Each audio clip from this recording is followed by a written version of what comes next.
Assalamualaikum warahmatullahi wabarakatuh. Pada video kali ini saya akan menjelaskan mengenai sejarah bantuan hukum.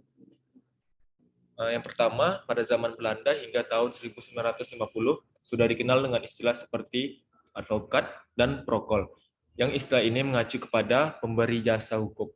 Pemberian jasa hukum ini menjadi suatu profesi dan mata pencarian bagi mereka advokat, pengacara, maupun pembela, sehingga mau tidak mau jasa hukum ini adalah suatu hal yang harus dibayar menjadi barang mewah.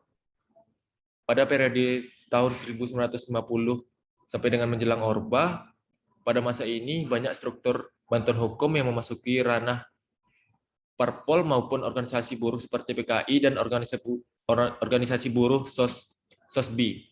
Mereka memberikan bantuan hukum secara cuma-cuma kepada petani dan buruh yang hanya untuk motif belaka sehingga sifat pembelaannya jauh dari rule of law yang sebenarnya.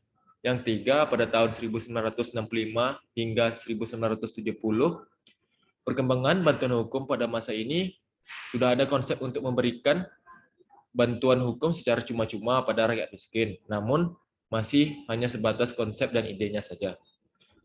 Yang terakhir, pada tahun 1970, pada masa ini bantuan hukum sudah ada pergerakan sebab adanya kesadaran dan dilandasi konsep sebelumnya, yang pemberian bantuan hukum ini diberikan oleh suatu lembaga bantuan hukum maupun kelompok profesi hukum, dan pemberian bantuan hukum oleh Fakultas Hukum Universitas Negeri maupun swasta yang dikenal dengan BKBH atau Badan Konsultasi Badan Bantuan Hukum.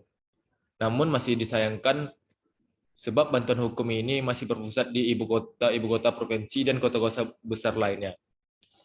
Demikian penjelasan video kali ini. Terima kasih.